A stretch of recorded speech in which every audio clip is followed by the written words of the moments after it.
Hello বন্ধুরা, welcome back to my channel Sangeeta space. আশা করি সবাই ভালো আছে। চলে এলাম আবার একটা নতুন রেসিপি নিয়ে।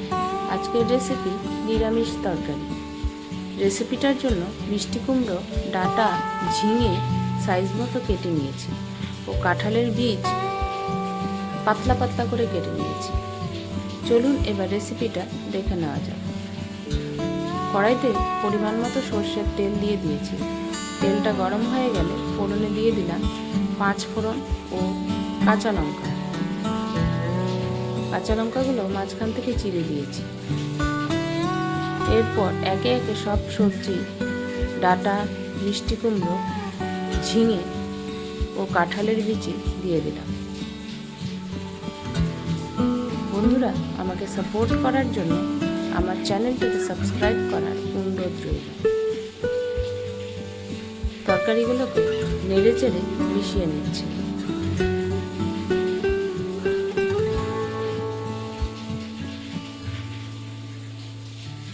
এখন পরিমাণ মতো হলুদ গুঁড়ো দিয়ে দিলাম, স্বাদ মতো নুন দিয়ে দিলাম।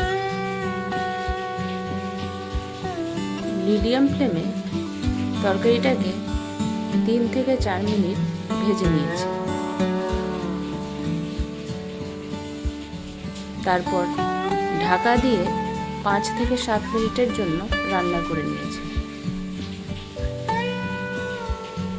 ঢাকা খোলার পর সামান্য চিনি দিয়ে দিলাম। দেখুন কতটা জল বেরিয়েছে। এখন এই জলেই বাকি তরকারিটাও সেদ্ধ হয়ে যাবে।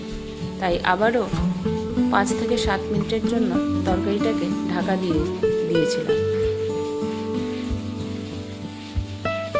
ঢাকা খোলার পর দেখুন তরকারিটা পুরো মজে গেছে।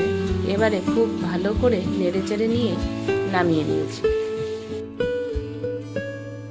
এই নিরামিষ তরকারি গরম ভাতের সাথে একেবারে জমে যাবে। ভিডিওটা ভালো লেগে থাকলে লাইক কমেন্ট করবেন। আজকে আসি, সবাই সুস্থ থাকবেন, সাবধানে থাকবেন। আবার দেখা হবে নতুন একটা ভিডিও নিয়ে। টাটা।